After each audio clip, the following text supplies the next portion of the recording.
Hello, everyone, and welcome back to another exciting online talk from the Oxford Guild with our Collegium Global Network and our partner societies from leading universities.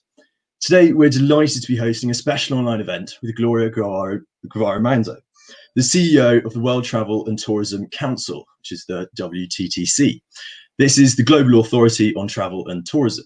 Its members include the top 200 CEOs, chairpersons, and presidents of the world's leading travel and tourism companies.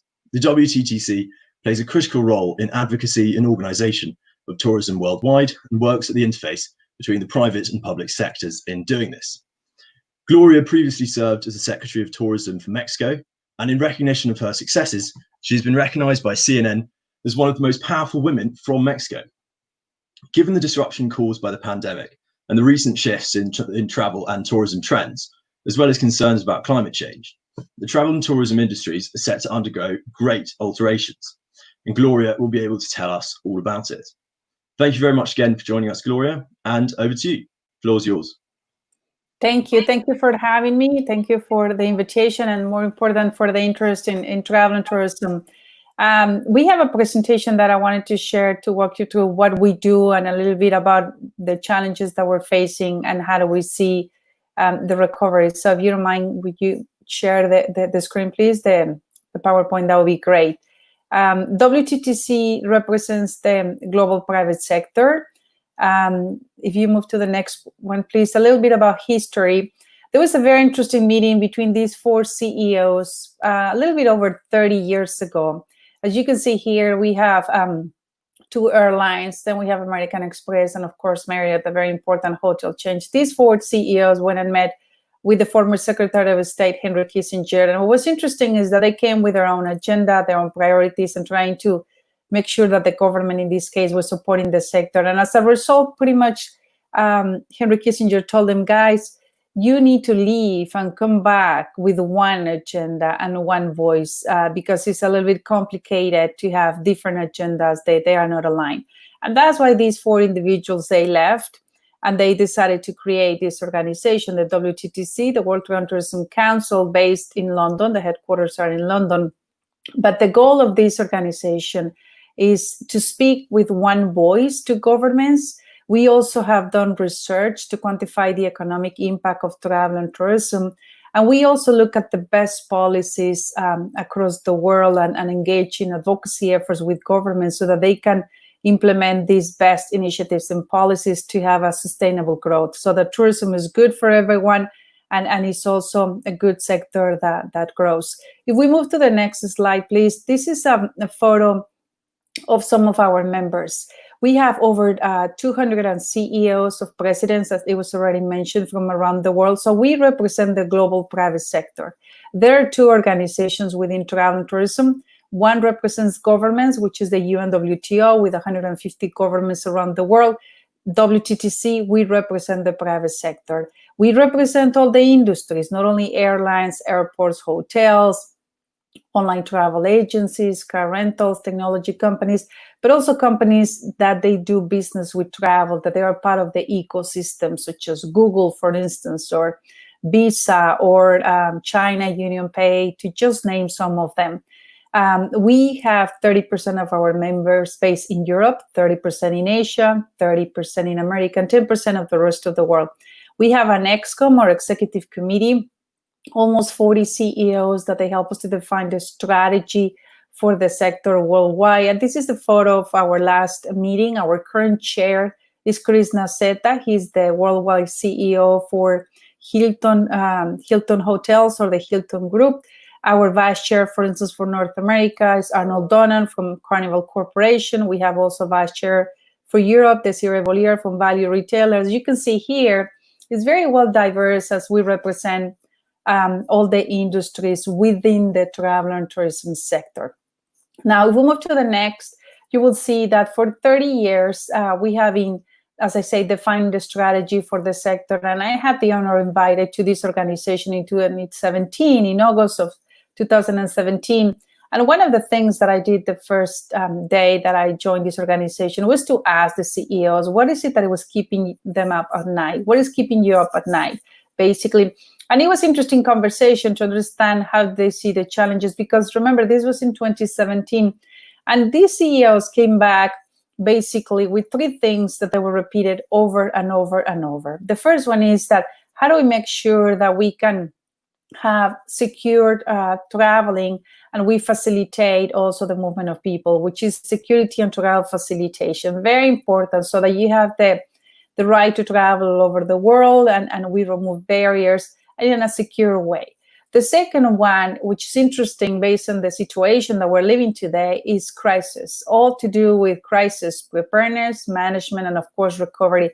This has been a priority for us because every single crisis, of course, impacts travel and tourism. And it's interesting that we have been talking about this and the importance of preparation. And by far, we know quite well that no one was prepared for the current situation that we're living. But crisis is a priority. And the third one is sustainable growth. How do we make sure that the growth is sustainable? And this is aligned with climate and the sustainable agenda. This is aligned with the future of work, as 47% of the jobs that we know currently are going to change or be transformed. What are those jobs of the future? This is aligned also with social responsibility. How do we make sure that we have initiatives against the illegal wildlife trade, against human trafficking, and we also do the best to make sure that this sector grows well. So these are the three priorities. So they have been the three priorities for WTTC, as I say, for years. And every single initiative that we have is under one of these three. And as I say, we have multiple initiatives to support our goals. If we move to the next, you will see also that for 30 years, we have done a lot of research. And that's what I'm very interested in learning from the universities. What is it that they are doing in terms of research? We do research. We work with a lot of knowledge partners. We work, for instance, with Oxford Economics to quantify the economic impact of travel and tourism in 185 countries around the world. We do also unique research in terms of the future of work or sustainability or crisis, or different areas that we need data for decision making, and in order also to have this good growth and sustainable growth. So we compare sectors, we compare the impact on jobs, we do a lot of analysis, and you can find a lot of our research, of course, in our website. But we have been doing this for 30 years. In the case of 185 countries, it's interesting because we use the same methodology across the board so that we can compare all the countries and understand who's implementing the best policies for growth and also to create jobs and do better. Now we'll move to the next slide. These are some of our numbers. This is just a summary from the data from last year. And you will see here that in the chart below, how travel and tourism, which is the green line, has been growing faster than the economy. The gray one is the average, is the global economy, how has been that growth. And for 9 years, we have outpaced the growth of the economy. The GDP for travel and tourism, as I say, has been outpacing. Last year was, of course, not the exception. We grew 40% more than the average in the world, with 3.5% was the travel and tourism GDP versus 2.5%. Now, when you look at the contribution from travel and tourism around the world, you will see that our contribution is significant. This sector contributes to 10% of the global GDP. That's a lot, especially for many nations. Some of the nations is more or less, but it's 10% the average in the world. 330 million people around the world depend on our sector, which is 1 out of 10 jobs. 1 out of 10 jobs. And now when you talk about these jobs, you can find a lot of different types of jobs. Jobs that some of them require very low skills, and jobs that might require pretty high sophisticated skills, depending on the organization, depending on the industry, and depending of sometimes the outcome of what is that about. What's really nice about our sector also is the mobility, that you can start as some of our CEOs, for instance, cleaning tables or washing dishes, and now they are CEOs of large organizations around the world, or you can move and live in different countries because this sector allows you to have that mobility within different geographies or within different industries. This is something that you don't find, for instance, in other sectors, such as the financial sector or, for instance, the medical sector. I don't see a nurse suddenly moving to be the highest specialized doctor in brain surgery. That takes, of course, a lot of study and is more complication because of the specialty. In our sector, no. As I say, you can start very low or booking reservations, and certainly in several years later be the CEO of a major airline, as an example. Now, very important here, two things. When you look at all the jobs that were created last year in all the industries and all the sectors, you will find that 1 out of 4 were in travel and tourism. 1 out of 4, which means that this is the sector that has the industries that create the largest portion of jobs around the world. Then you have here the mix between the contribution, domestic traveling versus international, of course, business versus leisure. And that's just to give you an idea about what is the current situation. Moving to the next slide, you will also see that part of the analysis that we have done based on this current situation is the impact. What is the impact of the situation? Yes, travel and tourism is big, therefore the impact has been huge. So we started analyzing early in April that 50 million jobs were going to be at risk due to COVID-19 and the current outbreak. Then we increased that number to 75. The last number that we published was 100. 100 million jobs have been impacted in travel and tourism. And this number can grow if we don't make the right decisions, if we don't recover in the proper way. And these are the 3 scenarios that Oxford put together for us, basically saying that there's a downside and there's an upside. But here, as you can see, from 100 can go to 200 if we don't do the right thing. If we move to the next, please, you will see here, as part of our research, why do we do that? I mean, we analyze a lot of things. Well, because we want to learn from the past. We want to make sure that governments and us, the private sector, we don't make the same mistakes. Unfortunately, people don't look at the past, and we continue making some mistakes. And that's why WTTC, the voice, is very important. For instance, as I say, crisis has been a priority for us for 2 years. So last November, we published a report that is interesting because we look at 90 different situations in the almost last 20 years. These 90 situations or 90 crises were divided in 4 groups. Natural disasters, of course, they impact travel and tourism, security or terrorism, for instance, or political instability or outbreaks. Those were like the 4 groups that we divided these situations. And then we look at the time frame to recover and the impact. And most important, the lessons learned. And let me share with you 3 lessons that we learned from all these situations that we can apply to the current situation that we're facing. The first one is 9/11. I mean, you must be pretty young, but if you remember, if you ask family what happened after 9/11, one of the challenges that we faced was to recover the trust from the traveler, because people were afraid to travel. And unfortunately, 9/11, it took us 4.5 years average in the world. Some countries was more, some countries was less, but it was like a 4.5 years to recover.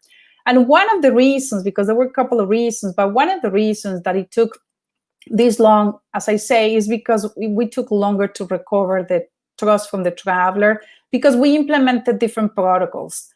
Unfortunately, countries work in silos, and the governments didn't work with the private sector. So every country came up with their own safety protocols, and they were different, and they created a lot of anxiety, a lot of concern. I remember I was living in Miami back then. The first flights that I took after 9/11 out of Miami, the screening at the airport, it was crazy.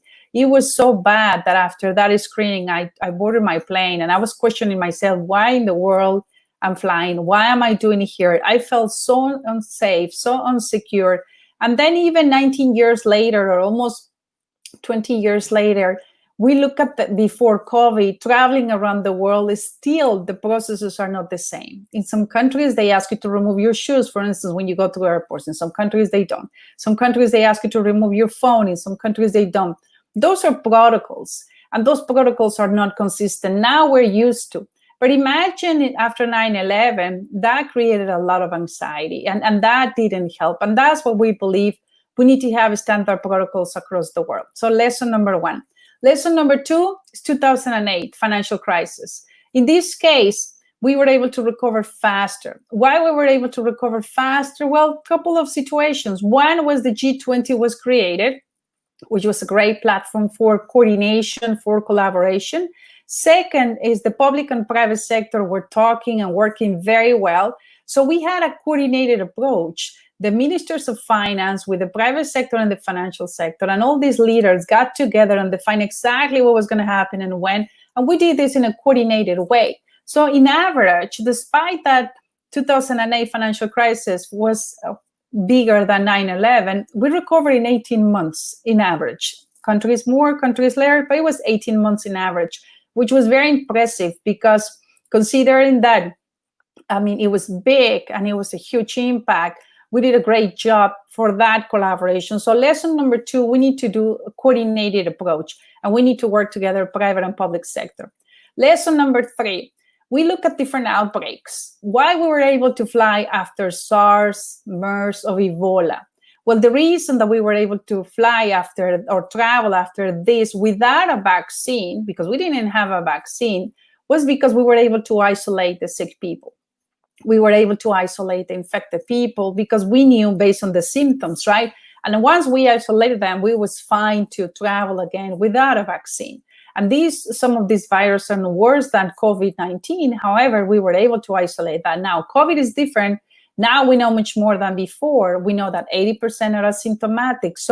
And that's why it's very important to try to isolate the people infected. And that's what testing, contact tracing is key. That's what you heard from WHO, from Dr. Fauci in the US, from the NHS here, and many others. Testing, very important. Testing, contact tracing, very important, especially for the asymptomatic. So those are the 3 lessons that we learned as an example from this analysis. Now, if we move to the next, this WTTC in the next slide, we speak with one voice, right? And as one voice that we represent the global private sector and the private sector for travel and tourism, we came up with these 4 principles. These are crucial for the recovery, very important. The first one, as I say, a coordinated approach. We need to work together, public and private sector. And when is the right time? And we have to reopen, and we will reopen borders and remove travel barriers. We need to do that in a coordinated way. If we don't do that in a coordinated way, we're not going to be able to recover as fast as we would like. And this is not a sum zero game. You can protect lives and have health, but also you can recover travel as long as you do it right. So very important. If we don't know exactly when the governments are going to open, it's very hard for the private sector to prepare. If we don't know when the travel bans are going to be removed, well, there's no insurance, so you cannot travel.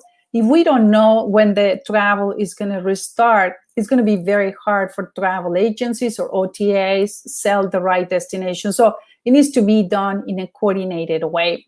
And we need to remove measures such as quarantines and probably replace those, for instance, for air corridors. We have seen that the recovery first is domestic, then regional, and then international. But what's important here is that there are ways to replace quarantines, kind of what we have right now in the UK as an example. The second point here, as you have, there's going to be a before and after the vaccine. After the vaccine, once we have a vaccine for COVID-19, widely available and spread, then we might have something similar to what we experienced before in travel. But before the vaccine, we need to add the component on testing, contact tracing to the experience. There are some countries already very successful that they are performing testing on arrival or testing on departure. This test has to be a quick test, hopefully saliva or some sort of similar thing, and get the results no more than in an hour. So while you're going to immigration or whatever is the case, get your results. And if you're tested negative, then you can visit the country and they will give you an app where you can download for contact tracing. Why contact tracing is important? So that where you know where you have been in case that later you test positive. So seamless is something that we have been pushing in our agenda, the use of biometrics, the use of technology, the protection of data privacy, of course, but now we need to add the component of testing and contact tracing. The third one are the protocols. Very important, the protocols, and especially with safe travels, we need to learn from the past and don't make the same mistakes, as I say, after 9/11. And the protocols, they have to be standard throughout the world so that if you visit a hotel in London, it's exactly the same experience that you visit a hotel in Madrid or New York or whatever destination you go. That would help us to build confidence. That would help us to make sure that the traveler feels okay and safe. If the protocols are different, that would create uncertainty. If you fly and then one flight, they ask you to wear a mask, and the next one they don't, you feel uneasy, and that's not good for recovering the trust of the traveler. We need to be very consistent. And the last point, it has to do with the support from the government. We need to continue having the support from the government. They have been doing, some governments, a great job supporting the workers with the furloughs and all of that. But we need to understand that this sector has had no income in the last months, zero, and we have had all the expenses. So very important in the support for the workers and the support also for businesses in terms of credits or grants, and also in fiscal benefits. The countries that support the best the sector are going to be able to recover faster because they protected the sector. The countries that are not helping the sector is going to take longer. And of course, the millions of jobs will continue being impacted. If we move to the next slide, please, here you will have also some details about our protocols. Let me give you one example. Our members, our hotels, for instance, offer rooms to doctors and nurses during the highest activity of the outbreak, right? They offer the rooms for free, of course, to hotels, the hotel rooms to doctors and nurses. And they implemented some protocols that they were able to maintain those installations COVID-free during the whole time. That learning was included in our protocols with the guidelines also from WHO, from CDC in the US, and many other experts. So these logos that you see there are from organizations that they have implemented or got aligned together, even that they are competitors. This is for the benefit of the traveler and the industry. We came up together and defined these basic standard, not basic, but global protocols, right? Regardless of the hotel that you visit, should be the same. One example, for instance, is buffets. Buffets, as we knew them before, are not going to be available before the vaccine. Why? Because you are not supposed to touch the food, because that would spread the virus. So that needs to be served. Every single hotel around the world needs to implement the same protocols and some cleaning measures, disinfecting things. There are several things that they are considered for the protocols as you have here. Now, we have those clear. We have implemented the protocols, which are very important. We started with hospitality. Then we continue with outdoor shopping. One of our members has, for instance, an outdoor shopping like the Vista Village outside of Disney Shanghai. They opened, even that Disney was not open, but the shopping outdoor was open. And in that case, we implemented protocols very successful that we were able to offer a nice experience. That knowledge was included. We work with IATA, ACI, which are organizations that represent the airports and the airlines, and ICAO, which is the Civil Aviation International Organization, to define the protocols for airlines and airports. And like that, we have been defining all these protocols for the different industries, so that, as I say, we don't make the same mistake that we made in 9/11, and we can rebuild the trust from the traveler faster and offer a consistency in terms of safety and experience. Then the question was, okay, can we, how do we identify as a traveler where these protocols have been implemented? And that's what our members designed this stamp called Safe Travels. If you see this logo, Safe Travels, means that they have implemented already the protocols, or that the protocols are similar than ours. And that's what we came up with the stamp. If we move to the next slide here, basically something interesting is that when we came up with the protocols and the stamp, the idea was to do that for the private sector. But then it was interesting that we had some governors or governments asking us, or heads of a state, can I use your stamp? Can I align my protocols with yours? Absolutely. At the beginning, we thought, okay, you are not supposed to use the stamp. That's for us, right? But then we say it makes sense. And for the governments that they were ahead, that they implemented the protocols, then we say, okay, you can use the stamp, but you need to make sure that you audit in case that someone in your country is using that. Because in our case, I mean, Hilton doesn't need to audit. They know that they will implement their Hyatt or Intercontinental, for instance. They have done an amazing job implementing all these protocols.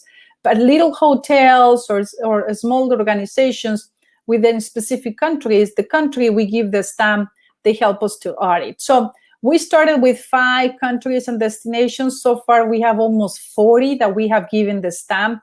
And basically what it says is that they have implemented exactly the same protocols at the level of the global private sector.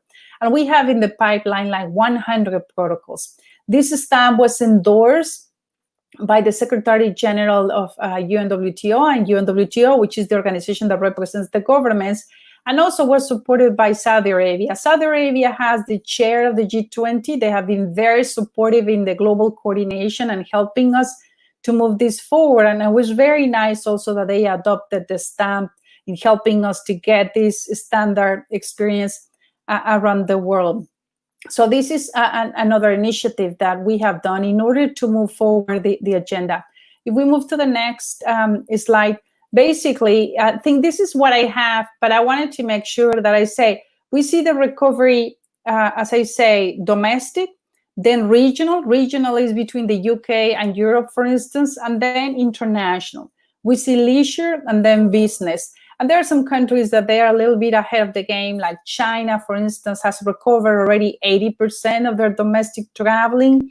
And we see also some positive signs in some markets in Europe as their bookings are increasing. In some other markets, such as the UK, because we still have the quarantine, unfortunately, the bookings to this part of the world are quite low compared to the others and compared to last year, of course. So I'll stop right here and open for questions. Hopefully this was helpful, and thank you very much. Thank you very much for that, Gloria. It's a really good overview of what the WTTC does, where we are right now with the tourism industry, and potentially where we're going.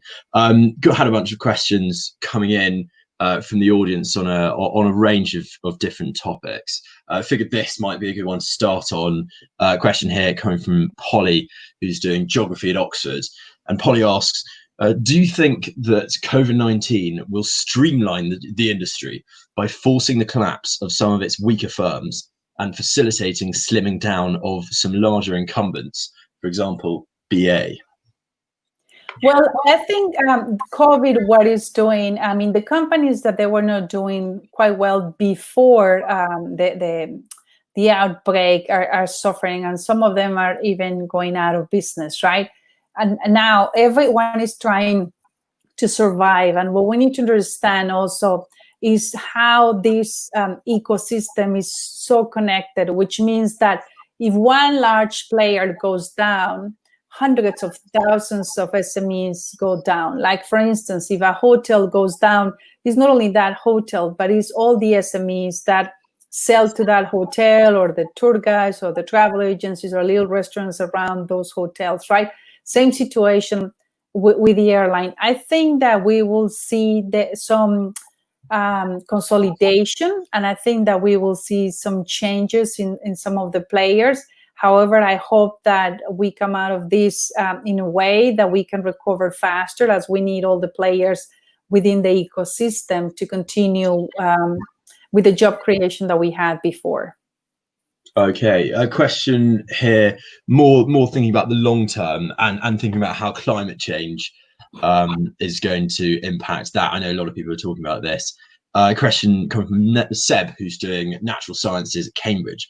Seb asks, with concerns about climate change only rising and increasingly focusing on air travel, what is the long-term future of tourism? Will long-haul travel be abandoned? I don't think so.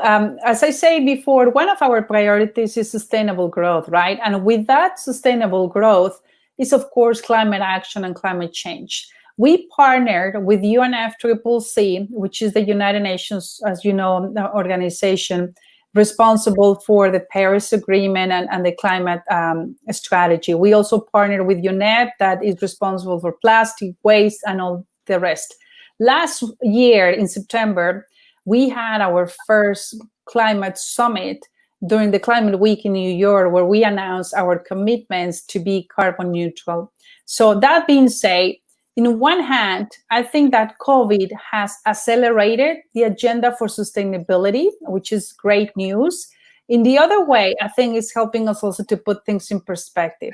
Yes, there are a lot of things that we were doing before that unfortunately we didn't communicate enough, or we didn't share it enough. But to give you an example, one of the top 5 airports in the world, Dallas-Fort Worth, is carbon neutral and has been carbon neutral for already several years. But a lot of people, they don't know that. And like that airport, there are so many airports around the world already carbon neutral using renewable energy.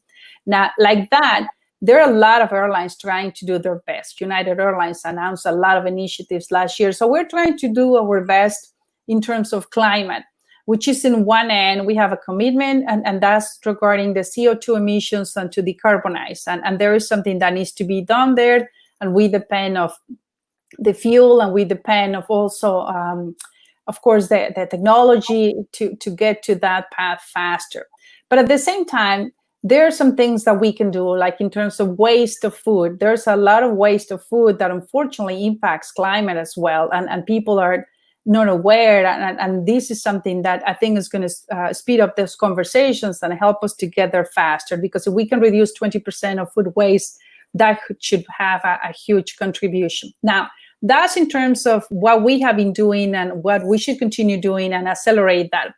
But at the same time, I don't believe that the long-haul flights are going to disappear. I think that they will continue, and we need them to continue, because if there is a benefit, one benefit of this crisis is to put things in context, and so that we can communicate not only the economic contribution of travel and tourism, but also the social impact, and in a way, the benefit to climate. Let me give you a couple of examples. For instance, in Africa, you have some national parks that they have a lot of species and that they are at risk of extinction, right? Unfortunately, currently, there are no tourists going to those national parks. And that money from sustainable tourism is to protect that wildlife. And if we don't have sustainable tourism, then what happens? Well, they're killing those animals to survive, or they are killing those animals to sell them in the illegal wildlife trade, which is unfortunately, and that we have seen an increase in killing elephants and rhinos, for instance, during this COVID outbreak, because of the lack of funds from sustainable tourism and the tourists that they protect those ecosystems. I can give you many, many examples where tourism, the right tourism, sustainable tourism, is protecting a lot of ecosystems, either with the monarch butterflies, for instance, in my country, with these butterflies that come from Canada all the way to Mexico during winter. They were cutting the trees, selling the trees, because there are no tourists in that area, right?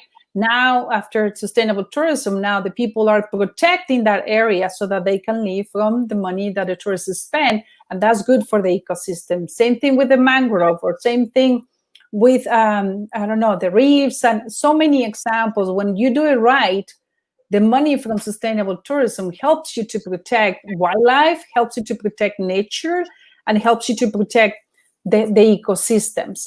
The second thing, and I'm sorry for the long answer, but I think it's very important also, is the social impact. Because travel and tourism help us to spread the wealth, which means from developed countries, traveling to developing countries. When you travel to those countries and you spend money in those countries, you provide food on the table to those people. You help to reduce poverty. People that perhaps they don't have the opportunity to go to the university and they can live from a decent economic activity, they can live from tourism, right? And in that way, the social impact is significant. And now that we have COVID, it has been devastating, especially in the poorest nations in the world, that they were depending more on tourism. Islands in the Caribbean, countries in Africa, countries in Southeast Asia. So as I say, one of the benefits of COVID is putting things in context. It's going to help us to accelerate the agenda on climate, but also the balance that tourism, good tourism provides, I think is important for climate as well, and the conversation. And in this case, again, it's not a sum-zero game. I think that we can have travel and we can protect the planet at the same time and have a positive social impact at doing this in the correct way.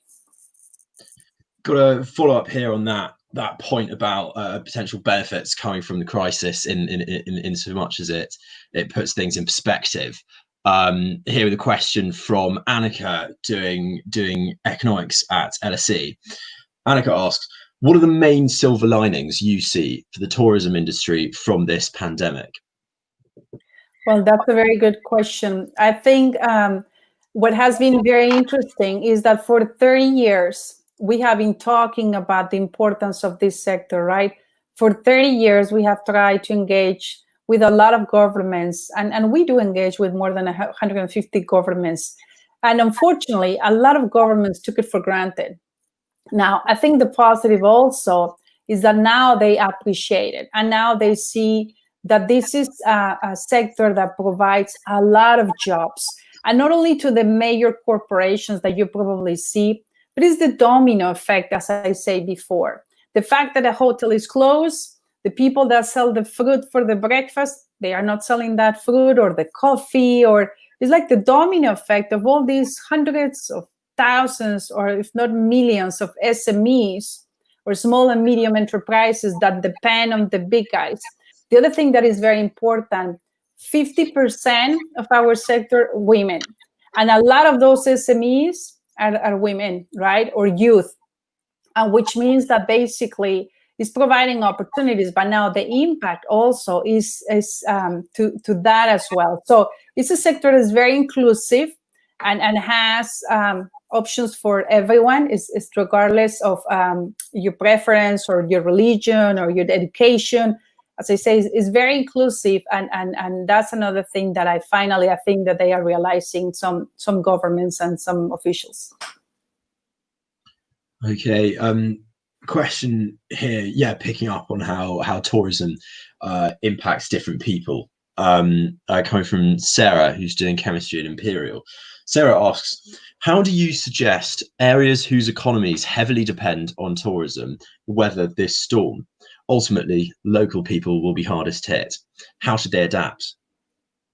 Well, what we're trying to do in those cases, that's a great question, because, for instance, an island in the Caribbean or a country that depends 50% of the GDP in tourism, what do they do, right? There is not much that they can do at this point, because there's a reason why they've found an opportunity in tourism, because they don't have a huge manufacturing, they don't have a financial sector so strong like a cosmopolitan city such as London or New York. So in those cases, they are trying to survive and being creative, even either developing solutions that they are sustainable or trying to adapt.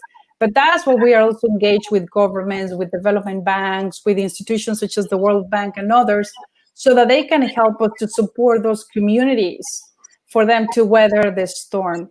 But it's very complicated, to your point. There is no like one solution that fits all. Every country is looking at something different, and we're trying to help as much as we can. I have been, for instance, engaged with conversations with African countries and the African Development Bank to see how can they help a lot of these countries, because that's the other thing. When you create the jobs in these countries, these people stop migrating, right, to other countries. So you stop the illegal migration, you stop illegal trafficking. A lot of benefits come from developing those local jobs. And these are jobs that they are not exported or outsourced. These are jobs because of the local culture and the local assets. So it's very hard to reinvent themselves. I think they are right now mostly in survival mode at this point, I would say.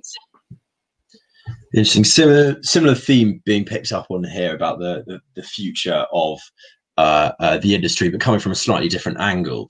There's a question from Max, doing material sciences at Oxford. And Max asks, what are you most concerned about for the future of the tourism industry? Well, I'm concerned right now of the lack of, I don't know how to say correctly, but in a way, when you look at the crisis that we analyzed in 2008, we had a great leadership worldwide, and we had a coordinated approach that helped us to move faster. Unfortunately, I see, and we've felt that way. I mean, of course, I have empathy. As I was in the government, I understand that it's very difficult to make decisions and you have to try to protect your own. But this lack of coordination around the world is quite scary and concerning, because we are not learning from each other. We're not working together in this global community, right? And basically is that if your neighbor has issues and you don't help to solve those issues are going to become your issues later, right? And that's exactly what is happening. I'm concerned about this lack of coordination among countries.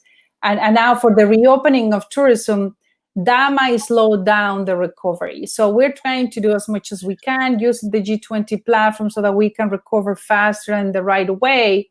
But my concern also is how fast we can recover, because every day counts in our case. As I say before, there are 100 million families and people already impacted around the world, and that number can be increased to double. So we better get this right, and to make sure that they understand and continue understanding that the decisions matter, and if they slow this announcement or changes or decisions, and this lack of coordination can have a significant impact, greater even to a lot of livelihoods. Okay, there's a question here about airlines, and I suppose generally more about movement. Coming from Alexi, who's doing maths at Warwick. Alexi asks, do you see the hub and spoke model for airlines making a comeback as a result of the pandemic after point-to-point gained popularity in recent years? That's an interesting question. I'm not sure. I think it's too soon to tell. I see there are like two different thoughts, right? There are people that believe that consolidation of the airlines might be good. And there are some people that think that the point-to-point and more options are better. So I think it's too soon to tell. Depends of, as I say, what we see in the next couple of weeks. Depending of how do we open, if we see more corridors or bubbles like the one that they announced in Australia and New Zealand as a bubble that has in common the medical, political, by the way, and the tourism aspect. If we have a bunch of corridors and bubbles, we might see a lot of point-to-point perhaps. But if we see more opening like Europe, at the beginning, the EU wanted to do corridors, and we work with them and others, and finally they announced that all of them are open and 3 different weeks, but all of them will be open and you can move around within the EU, right? Which is a great success. I think that we should have more like that. And but in terms of the airlines, I just hope that also we have something similar to what we had before, that is competitive, good pricing, and also some destinations that need the connectivity the most. Okay, there's a question here picking up on what you were talking about earlier about this plan to make the tourism industry carbon neutral. Obviously a very important point, coming from Matt, who's reading computer science at Imperial. And Matt asks, you mentioned that the tourism industry is going to become carbon neutral. Could you talk us through the plan for how this might happen? Right. And actually, it's not carbon neutral, it's climate neutral, which is something a little bit more on that. And I'm not an expert on this, but we announced last year, and we can share with you the initiative. It's an initiative that we call SOARS, that it has multiple actions. And the SOARS, the zero, instead of always the zero, which is this climate neutral. It has some specific commitments in multiple areas in terms of renewable energy, in terms of waste, management waste, in terms of water, in terms of different areas and commitments that our members made.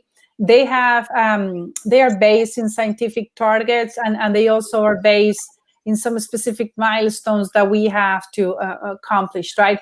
And as I say, these have 3 groups of stakeholders. One is us, the private sector. Second one is the policymakers and the governments. How do we make sure that they are part of the solution and they help us? Because if they implement initiatives, for instance, that go against green initiatives and sustainable policies, then it's it's going not forward, but it's taking us back. And then, of course, the traveler, because the traveler also is a very important component. There are a lot of surveys that say that if you had the sustainable option, would you choose the sustainable property versus not? And that's interesting, because when we ask the travelers, they say yes. But then when they see a price difference, they change of mind. Or even sometimes at the time of the booking, the first yes is not there.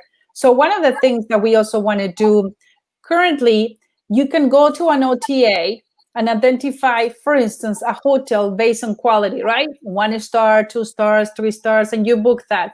Or you can go to an airline and book coach or book business class, as an example, or you can have different type of rates within coach. Now, you don't have that option in terms of sustainability. So one of the commitments that we also made is that we need to bring more transparency and also more education. We should be able to tell you, okay, these are the hotels that have sustainable practices.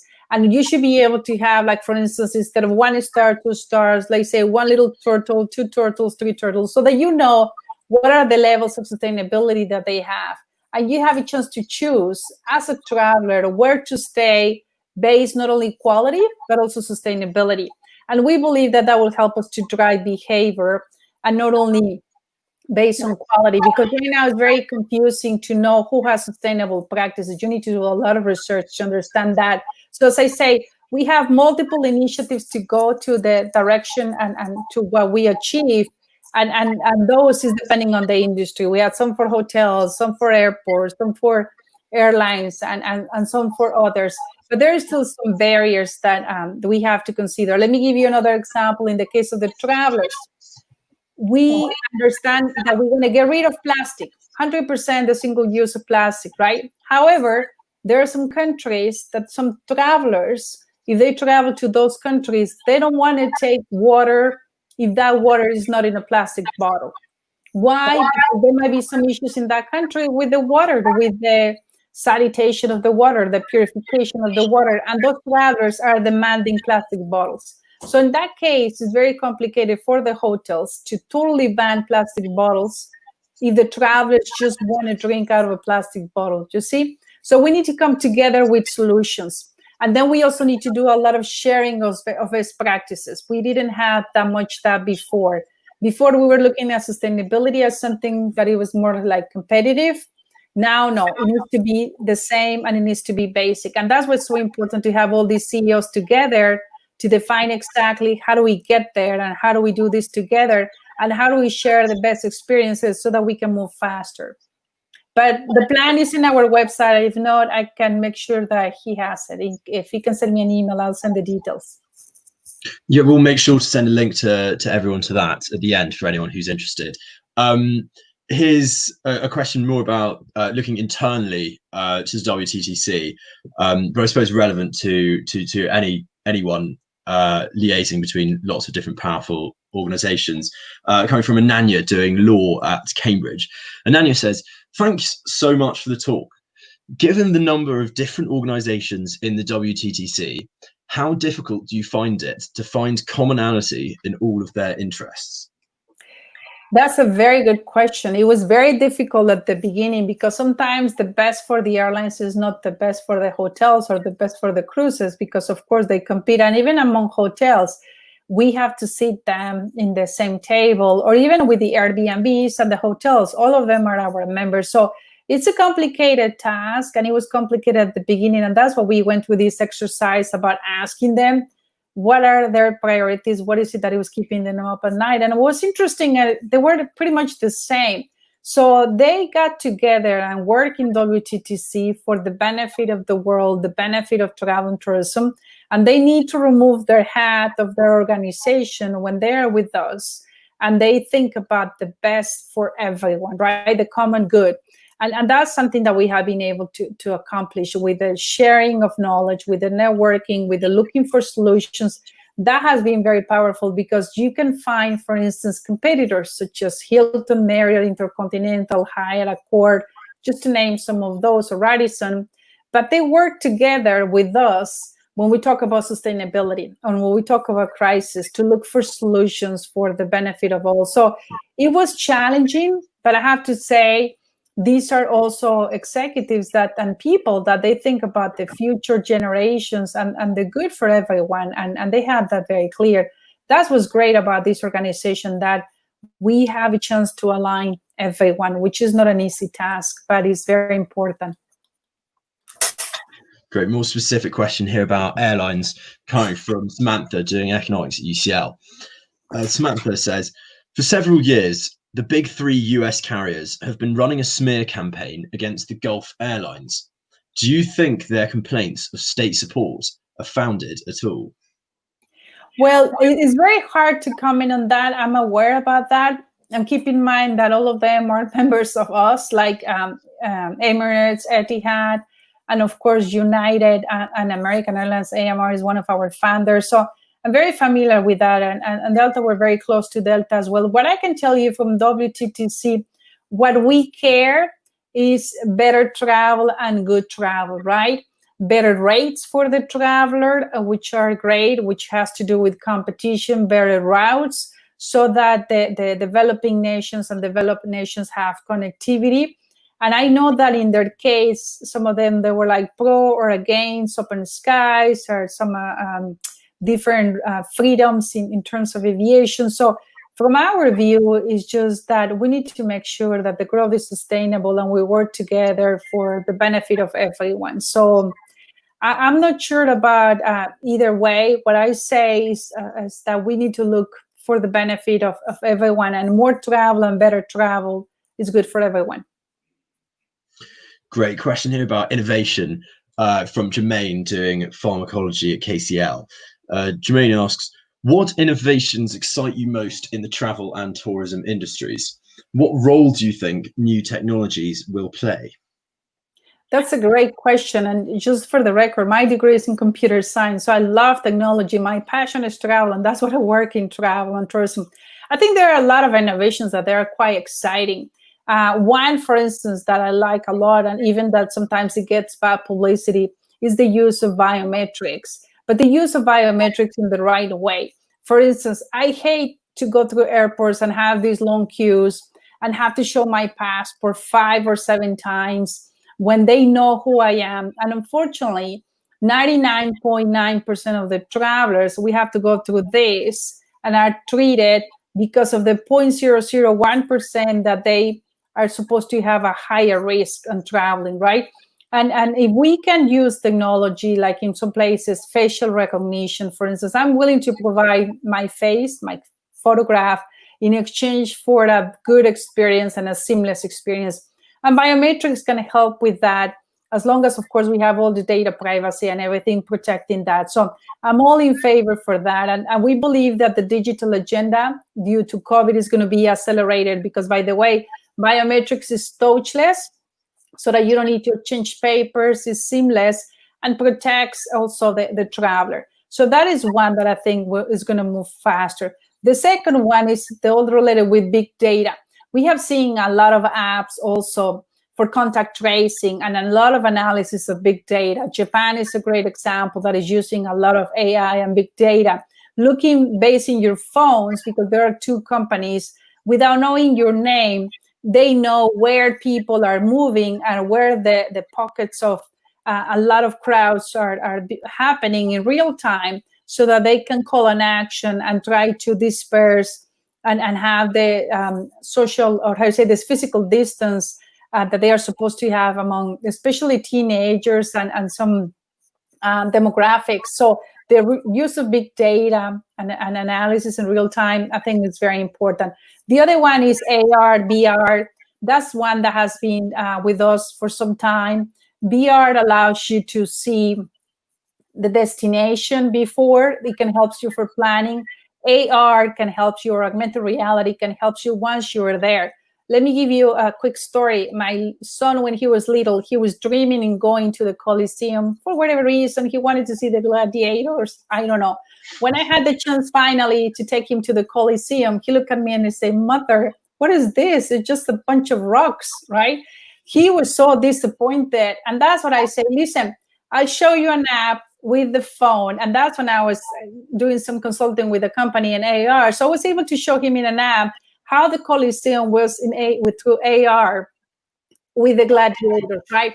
So augmented reality helps you to take you back in history and to maximize your travel experience.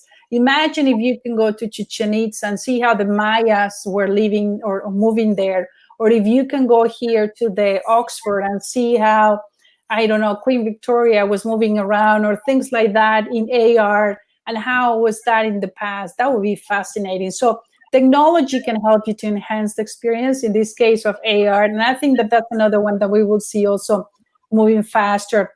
But as you will see, travel is, for whatever reason, was one of the industry that is very very technology driven. We don't see that much, but behind the scenes, there's a lot of technology. The largest private database is with the GDSs, the distribution systems, for instance. Just the NASA, I think, is bigger than their database, and it connects a bunch of airlines. It's a very sophisticated solutions in the travel industry always. Question here about when you worked in government in Mexico from Amalia, who's doing history at Cambridge. Amalia asks, when working in government in Mexico, what were the greatest challenges that you faced when trying to push through change? That's a great question. I was in the private sector all my life, and I was invited to give my opinion when things were going really bad in Mexico. And I was very direct in giving my opinion. And as a consequence, I was invited to be the Secretary of Tourism to take action and to implement my recommendations, that's why you need to be careful when you give your opinion. Now, it was a great time because also it was the perfect storm. We had the impact of H1N1.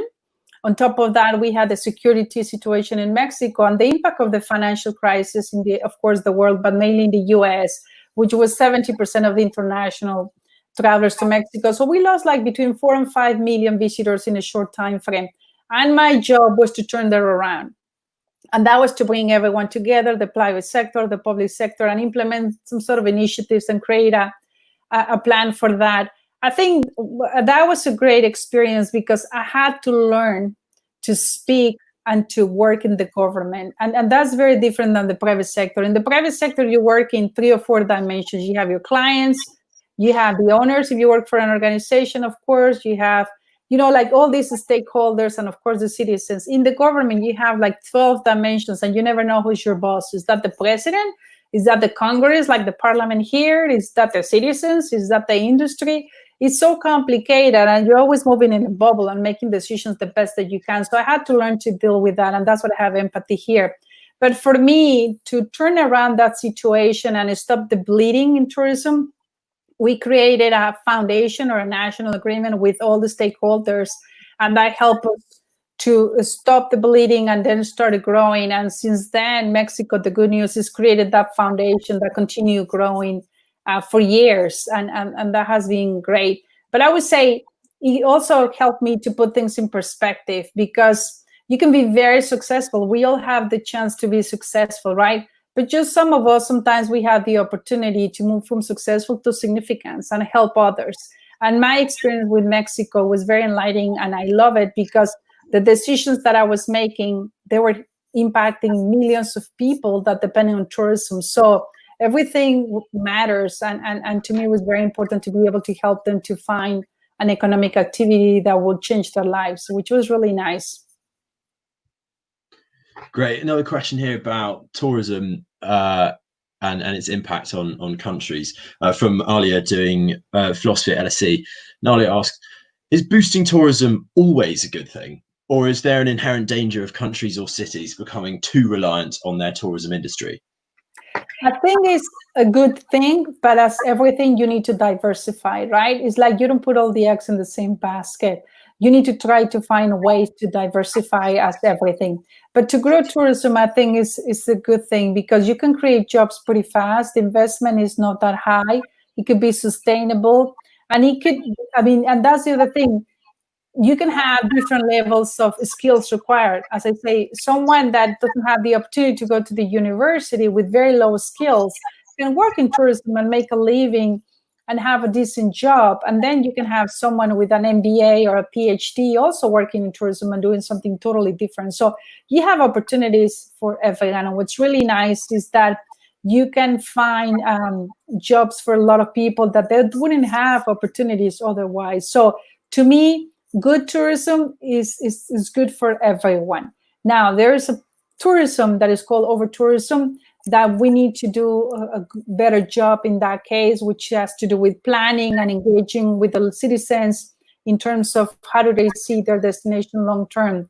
But good tourism, I think, is good for everyone because those opportunities then have a domino effect in the families, in the children, because those children, for instance, that when their families live from tourism, those children have the chance to go to school. Perhaps their parents, they didn't have a chance, but But the children now, they have a better opportunity. And I have seen that in a lot of countries around the world where suddenly tourism changed their opportunities. Question here about globalization from Max doing law at UCL, slightly intractable, but here it is. Max asks, is globalization through tourism and other means something that you anticipate will only increase, or is the current rise in populist nationalism a sign that there will be a pushback? Well, I really hope that globalization is going to increase, because what we see, nationalism doesn't help, right? Nationalism is just looking at your own home and looking at your own problems. But what we don't understand sometimes is that if your neighbor has problems, if someone in your community has problems, sooner or later, those are going to become your problems. We need to understand that we share the same planet, we share the same world, right?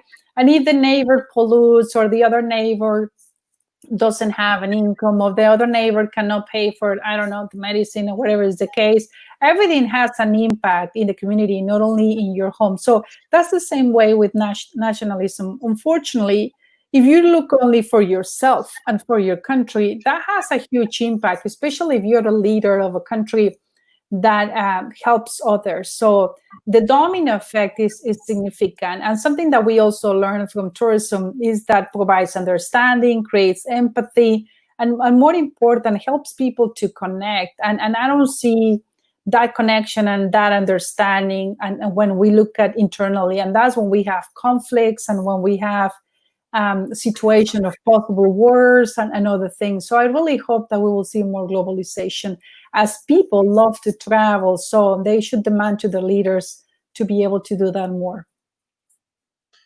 Great. Another question here about the WTTC's protocols from Katie, who's doing PP at Oxford. And Katie asks, how do you ensure that the WTTC's protocols are being effectively enforced? That's a very good question, Katie, because this is not a certification. And let's keep in mind the end state. The end state is to recover the trust from the traveler, right? We are not an organization that certifies. The certification in hygiene, all the time, it comes from either governments or health institutions, right? In our case, we work together to define these protocols, to define these global standards, if you will. So in the case of our members, it's easy. They are responsible for implementing the protocols. They are convinced about the protocols, and they are going through their network and implementing them, and not only for them, but also to the suppliers that they interact with. Now, in the case of the stamp that we give to governments, is the responsibility of the government to implement those protocols, to monitor those protocols. Let me give you one example. We gave the stamp to Quintana Roo, which is a state in Mexico where Cancun is. So this government is responsible making sure that if they give the stamp to a local attraction or a tour operator, they are responsible for auditing that they follow the protocols. Now, if they don't follow the protocols, the government has the right to give them a fine. The stamp is for free, it doesn't have any cost. However, again, the goal is to rebuild the trust from the traveler. Now, there are two risks here. If they don't reinforce the protocols, and if you travel to that destination or someone travels and you realize that that is the case, what is going to happen? The consumer will speak, right? It will put it in TripAdvisor or Expedia or wherever website or OTA was used.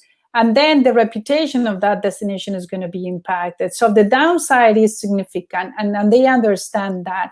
So here is a combination between the government and the local, because it's not only the local provider that will be impacted and will have bad reviews, but also the destination will be impacted. So it's their job to help us to reinforce the stamp. Great. Here's another question about the airline industry from Jane, who's doing art history at Edinburgh. And Jane asks, due to the pandemic, do you think we will see more airline partnerships or even code share agreements? I think we will, because, as I say, there might be some consolidation, some airlines that they were doing quite bad before the outbreak that might not survive. So I hope to see more code share and more collaboration. Now, the code share is very impressive already before COVID, but there might be some more. Yes, probably yes. Okay, great. Growing conscious of time, so we figured we might do two more questions. We thought sort of career-related ones might be good to end on. So here's the second last one from Chen, who's doing law at LSE. And Chen asks, you talked about the tourism travel industry as one that is highly scalable. As someone who has done it, what do you recommend for someone looking to enter and rise up in the industry? Well, depends what is your passion, right? As I say, my degree is in computer science, right? And I love travel. I learned, that my best memories are from traveling with my family, and I love the technology that the travel industry uses. That's how one of my clients was in the travel industry and later invited me to work with them. I would say you need to look at what your passion, what do you like the most. If you say that you're a lawyer or you want to practice, let's look at the corporations and what corporations align their values with yours. And you should try to get a job there. And everything depends also, how do you see yourself in 5 years? Don't think about only the short term. I would suggest think about yourself. And I know this is pretty hard, but think about yourself in 5 years. Do you see yourself as the owner of your business? Then try the entrepreneurship path. Do you see yourself in a corporation in the high ranks? Make sure that you join a corporation that shares your values, and then an area that has the opportunity to move up, and also the mobility. As I say, these industries have an impressive mobility and opportunities. Just look at the resumes for most of the CEOs and you will be very impressed where they started. Like Keith Barr, for instance, from Intercontinental, who's based here in the UK. He started really washing dishes and in the very low level, and it's very impressive, his curriculum, and like that there are many others. So I would say depends of how do you see yourself. Try to join one of these organizations, and then just you will move up, and they'll give you the opportunities. And also, if you like to live in other countries, that's a nice thing also about travel and tourism. It gives you that flexibility to live and relocate to other countries as well. Great. We figured this would be a nice question to ask on, to end on. Very nice question coming from Maria, who's doing maths at UCL. Maria says, thank you for such an interesting talk. As an inspiring and successful woman, what advice do you have for future generations of women going into business? Well, I think 3 recommendations. The first one is that make sure that you have a plan. Don't wait for someone to come and develop that plan for you. And that applies to men as well. Sometimes we want to achieve bigger things. We want to go to places, but we don't plan. And I would say take the time to plan your career. Take the time to plan for yourself. Second, make sure that you have the right support, the right infrastructure. And that could be a great mentor, or also have your family supporting you. I have children, I'm married. I have a great support from my parents, my husband, my family, and I have great mentors that help me through the way and also provide those opportunities. And the third one is make sure that you don't see your studies as just one time. This is part of the journey, right? You need to continue learn and continue studying and continue improving your knowledge, because that would help you to grow. And while you do that, try to help other women along the way. I'm always trying to help other women to break that ceiling and to help them to move forward. So more than happy to help you as well if you need it. But that's something that I highly recommend. The more women that we help, the more diverse this world will be, and we'll be in a much better shape in hopefully in the near future. Great. Thank you so much, Gloria, for this talk. Thanks so much for your time.